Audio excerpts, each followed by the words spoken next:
আমি অভিনন্দন জ্ঞাপন কৰিছোঁ আৰু একেখিনি সময়তে যেহেতু তেখেতে ইলেকশ্যনৰ কেম্পেইনিঙৰ সময়ত BTC একৰ্ডৰ আগৰে পৰা থকা অৰ্থাৎ 2003 10 ছেপ্টেম্বৰৰ আগৰে পৰা থকা বা 2005 চনৰ ভোটাৰ লিষ্টত নাম থকা সকলোকে ভূমিৰ পট্টা দিয়াৰ কথাটো তেওঁ কৈছে। এই ক্ষেত্ৰত আমাৰ ক'বলগীয়া হ'ল আজি ট্ৰাইবেল সংঘৰ এক্সিকিউটিভ মিটিঙে তেখেতক আমি আহ্বান জনাইছোঁ যে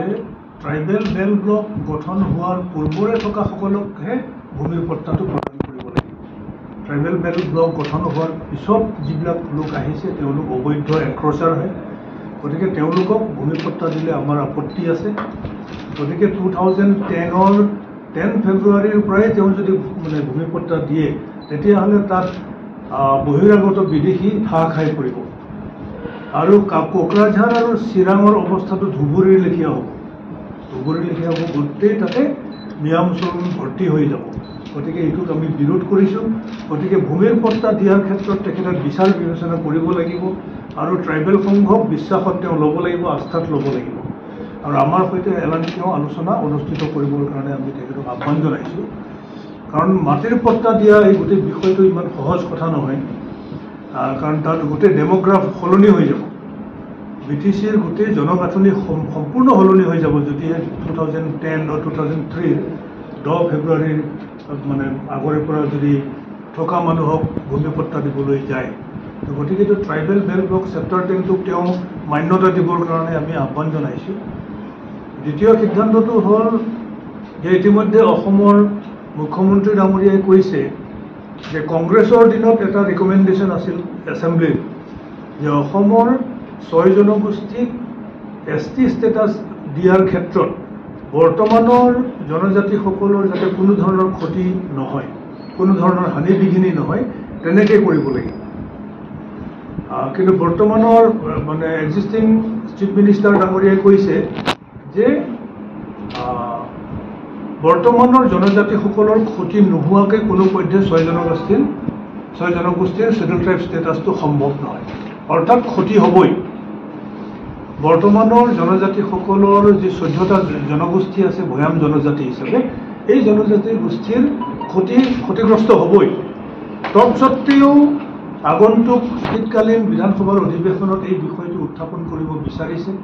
এই ক্ষেত্ৰত আজি ট্ৰাইবেল সংঘই খুব স্পষ্ট ভাষাত আমি ক'ব বিচাৰোঁ যে ট্ৰাইবেল সংঘই জনবহুল আৰু আগবঢ়া শ্ৰেণীৰ বা আগবঢ়া জনগোষ্ঠীৰ শ্বেডুল ট্ৰাইব ষ্টেটাছটো আমি কেতিয়াও মানি লোৱা নহ'ব। কাৰণ জনবহুল আৰু আগবঢ়া শ্ৰেণী শ্বেডুল ট্ৰাইব ষ্টেটাছ পালে বৰ্তমানে স্বীকৃত জনজাতিসকল সকলো দিশতে নিক্ষেপ হৈ যাব, ধ্বংসপ্ৰাপ্ত হ'ব। বৰ্তমানে স্বীকৃত 14টা জনগোষ্ঠীৰ সামাজিকভাৱে, আৰ্থিকভাৱে, শৈক্ষিকভাৱে, ৰাজনৈতিকভাৱে সকলো ক্ষেত্ৰতে নিক্ষেপ হৈ যাব। আনকি পঞ্চায়তৰ ৱাৰ্ড মেম্বাৰ পৰ্যন্ত জিকিবলৈ সক্ষম নহ'ব। এই 6 জনগোষ্ঠী যদি ST ষ্টেটাছ পায়, বৰ্তমানে শ্বেডুল ট্ৰাইবৰ কাৰণে থকা সংৰক্ষিত আসনৰ সিংহভাগ তেওঁলোকে হস্তগত কৰিব। আৰু ইতিমধ্যে উদাহৰণ হিচাপে 1996 চনত কেৱল মাত্ৰ কোচ ৰাজবংশী জনগোষ্ঠীক ST ষ্টেটাছ প্ৰদান কৰিছিল। পালোঁ যে মাজুলী যি শ্বেডুল ট্ৰাইব প্লেইনছৰ কাৰণে ৰিজাৰ্ভ চিট, সেই ৰিজাৰ্ভ চিটটোত কৰুণা দত্ত নামৰ এজন কোচ ৰাজবংশী কেণ্ডিডেট জিকি আহিবলৈ সক্ষম হৈছিল। আৰু medical college, engineering college, Ayurvedic college আৰু বিভিন্ন উচ্চ শিক্ষা প্ৰতিষ্ঠানত যিবোৰ STTৰ কাৰণে ৰিজাৰ্ভ কোটা, তাৰে সিংহভাগ 80 to 90% হস্তগত কৰা আমি দেখিবলৈ পালোঁ। এটা ডেঞ্জাৰাছ ইমপ্লিকেশ্যন। আৰু এইটো আমাৰ কাৰণে ইনষ্ট্ৰাকটিভ, এইটো আমাৰ কাৰণে সাংঘাতিক ধৰণৰ উদাহৰণ আমি দাঙি ধৰিব খোজোঁ যে বৰ্তমানে স্বীকৃত জনজাতিসকলতকৈ বেছিকৈ অধিক আগবঢ়া আৰু জনবহুল জনগোষ্ঠীবিলাক যদি চেম কেটেগৰাইজ কৰে বা ST ষ্টেটাছ প্ৰদান কৰে, তেতিয়াহ'লে স্বাভাৱিকতেই সৰ্বতো প্ৰকাৰে বৰ্তমানৰ জনজাতিসকল ধ্বংস হৈ যাব, ধ্বংসপ্ৰাপ্ত হ'ব। গতিকে এই শ্বেডুল ট্ৰাইব যে ৰিকগনিশ্যনৰ যি ইস্যু সেইটোক আমি বিৰোধিতা কৰিছোঁ অসম চৰকাৰক আমি দাবী জনাইছোঁ যে এই সম্পৰ্কত কোনো ধৰণৰ ৰিকমেণ্ডেশ্যন আৰু পঠিয়াব নালাগে আৰু 2019ত যে শ্বেডুল ট্ৰাইব এমেণ্ডমেণ্ট বিল 2019 সংসদত উত্থাপন কৰিছিল ৰাজ্যসভাত আৰু এই ৰাজ্যসভাত এতিয়াও সেই বিলটো আছে টেবুল কৰি থোৱা আছে ডিছকাশ্যন হোৱা নাই ডিবেট হোৱা নাই কিন্তু এই বিলটোক আমি উইথড্ৰ কৰিবৰ কাৰণে আমি দাবী জনাইছোঁ schedule tribe constitution schedule tribe amendment bill 2019টো উইথড্ৰ কৰিবৰ কাৰণে আমি গভৰ্ণমেণ্ট অফ ইণ্ডিয়াক দাবী কৰিছোঁ আৰু এই ক্ষেত্ৰত ট্ৰাইবেল সংঘ অসমৰ মুখ্যমন্ত্ৰী আৰু ভাৰতবৰ্ষৰ গৃহমন্ত্ৰীৰ এটা ত্ৰিপাক্ষিক বৈঠক আমি বিচাৰিছোঁ আমি দাবী কৰিছোঁ যে মানে 6 জনগোষ্ঠী অনুসূচীকৰণৰ বিষয়টোত এলানি ত্ৰিপাক্ষিক আলোচনা আমি বিচাৰিছোঁ দাবী জনাইছোঁ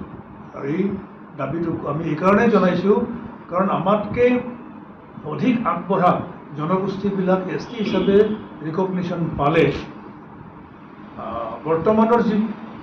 অট'নমাছ কাউন্সিলবিলাক আছে এই অট'নমাছ কাউন্সিলবিলাকতো তেওঁলোক প্ৰতিদ্বন্দ্বিতা কৰিবলৈ সক্ষম হ'ব কাৰণ যিটো বিল উত্থাপন কৰা হৈছে 2019ত তাত ST হিচাপে ৰিকগনিশ্যন দিবলৈ বিচৰা হৈছে শ্বেডুল ট্ৰাইব হিচাপে ৰিকগনিশ্যন দিব বিচৰা হৈছে তাত STA বা STB STC তেনেকুৱা ধৰণৰ কোনো প্ৰস্তাৱ তাত দাঙি ধৰা নাই আৰু ভাৰতীয় সংবিধানত STৰ কোনো ডিফাৰেঞ্চিয়েশ্যন নাই ST হয় অসমতহে schedule tribe plain schedule tribe hills দুটা কেটেগৰী আছে কিন্তু চেণ্ট্ৰেল লেভেলত ST হয় আৰু সেইটোৱেই যদি হয় তেতিয়াহ'লে নিগম নিকায় পঞ্চায়ত বিধানসভা লোকসভা বা অট'নমাছ কাউন্সিল 6 শিডিউলেই হওক বা নন 6 শিডিউল অট'নমিয়ে হওক প্ৰত্যেক অট'নমাছ কাউন্সিলতে তেওঁলোক প্ৰতিদ্বন্দ্বিতা কৰিব আৰু তেওঁলোকেই জয়যুক্ত হ'ব আৰু বৰ্তমানৰ শ্বেডুল ট্ৰাইববিলাক ইভেন পঞ্চায়তৰ ৱাৰ্ড মেম্বাৰ পৰ্যন্ত আমি জিকিবলৈ সক্ষম নহওঁ আৰু অল ইণ্ডিয়া লেভেল যিবিলাক কম্পিটিটিভ এক্সামিনেশ্যন আছে এই এক্সামিনেশ্যনবিলাকত কেৱল আহোম কোচ ৰাজবংশী আৰু চুতীয়া আৰু ৰাজস্থানৰ মিনাৰ মাজতহে কম্পিটিশ্যনবিলাক হ'ব কাৰণ ৰাজস্থানৰ মিজাও এডভান্স ৰাজস্থানৰ মিনাক 2002ত শ্বেডুল ট্ৰাইব ষ্টেটাছ দিলে শ্বেডুল ট্ৰাইব ষ্টেটাছ দিয়াৰ পৰা আজিৰ তাৰিখলৈকে অল ইণ্ডিয়া কম্পিটিটিভ এক্সামিনেশ্যনত STৰ কাৰণে যিবিলাক ৰিজাৰ্ভ কোটা তাৰে 30 to 35% তেওঁলোকে হস্তগত কৰি আহিছে মিনা জনগোষ্ঠী but they are only 1.6% of the total population of India ST population of India ভাৰতবৰ্ষৰ সৰ্বমুঠ জনসংখ্যা যদি আমি ধৰি লওঁ 100 তাৰে ভিতৰত 1.6% হে মিনা কিন্তু সেই মিনাই STৰ যি 7% 7.5% ৰিজাৰ্ভেশ্যন আছে চেণ্ট্ৰেল লেভেলত ৰাষ্ট্ৰীয় পৰ্যায়ত সেই ৰাষ্ট্ৰীয় পৰ্যায়ত 7.5% ৰিজাৰ্ভ কোটাত 30 to 35% হস্তগত মানে এনজয় কৰিছে মিনা কমিউনিটি আৰু এই 6 জনগোষ্ঠী যেতিয়া ST হ'ব ST হোৱাৰ পিছত বৰ্তমানৰ ট্ৰাইবেলবিলাক ন'হুৱেৰ হৈ যাব ইভেন মৰাণ মটক মানে টি গাৰ্ডেনবিলাকো ইয়াতে তেওঁলোকে কম্পিট কৰিব নোৱাৰে ৰাজস্থানৰ পৰা যিটো মিনা আছে মিনাছ এণ্ড অসমৰ আহোম তাৰপিছত কোচ ৰাজবংশী আৰু চুতীয়া এই বৃহৎ জনগোষ্ঠীৰ মাজত মিনাৰ প্ৰতিদ্বন্দ্বিতা হ'ব আৰু আল্টিমেটলি অল ইণ্ডিয়া কম্পিটিটিভ এক্সামিনেশ্যনবিলাকত বৰ্তমানৰ ট্ৰাইবেলবিলাকে কেতিয়াও কম্পিট কৰিব নোৱাৰে ফলস্বৰূপে আমাৰ IAS IPS IRS IFS আৰু কেতিয়াও আমি আশা কৰিব নোৱাৰোঁ গতিকে এইটো সৰ্বনাশী এটা সিদ্ধান্ত অসম চৰকাৰ বা ভাৰত চৰকাৰৰ এইটো হ্ৰস্বম্যাদী ৰাজনৈতিক মুনাফা আদায়ৰ কাৰণে গ্ৰহণ কৰা এটা সিদ্ধান্ত যি সিদ্ধান্ত কংগ্ৰেছে গ্ৰহণ কৰিছিলে আজি যদি বিজেপিয়ে ভাবিছে যে 6 জনগোষ্ঠীক ST কৰিলে 26ত তেওঁলোককে গোটেইখিনি ভোট দিব এইটো ভুল ধাৰণা আৰু ইয়াৰ দ্বাৰা কংগ্ৰেছেই বেনিফিটেড হ'ব কাৰণ কংগ্ৰেছেহে 6 জনগোষ্ঠীক ST কৰিবৰ কাৰণে মেনি টাইমছ 8 টাইমছ তেওঁলোকে ৰিকমেণ্ডেশ্যন পঠিয়াইছিলে গভৰ্ণমেণ্ট অফ ইণ্ডিয়া আৰু 8 বাৰেই ৰেজিষ্ট্ৰাৰ জেনেৰেল অফ ইণ্ডিয়াই টাৰ্ণ ডাউন কৰিছিল বাতিল কৰিছিল তেওঁলোকৰ যিটো ৰিকমেণ্ডেশ্যন কাৰণ এই 6টা জনগোষ্ঠীয়ে ST হ'বৰ কাৰণে ক্ৰাইটেৰিয়া যিকেইটা লাগে এই ক্ৰাইটেৰিয়াখিনি ফুলফিল নকৰে কাজেই ৰেজিষ্ট্ৰাৰ জেনেৰেল অফ ইণ্ডিয়াই এইটো টাৰ্ণ ডাউন কৰিছিলে মানে খাৰিজ কৰিছিলে খাৰিজ কৰা সত্ত্বেও একমাত্ৰ ভোটৰ স্বাৰ্থত একমাত্ৰ হ্ৰস্বকালীন ৰাজনৈতিক মুনাফা আদায়ৰ স্বাৰ্থত বাৰম্বাৰ ৰিকমেণ্ডেশ্যন পঠিয়াই থকা হৈছে সেইকাৰণে আমি আজি ট্ৰাইবেল সংঘই খুব স্পষ্ট ভাষাত চৰকাৰক কৈছোঁ যে বৰ্তমানৰ ট্ৰাইবেলৰ ক্ষতি নোহোৱাকৈ কি ফৰ্মুলাৰে অসমৰ বৃহৎ 6 জনগোষ্ঠীক ST কৰিবলৈ আগবাঢ়িছে সেইটো ৰাজহুৱা কৰিবৰ কাৰণে এটা শ্বেতপত্ৰ প্ৰকাশ কৰিবৰ কাৰণে আজি সভাই আমি দাবী জনাইছোঁ।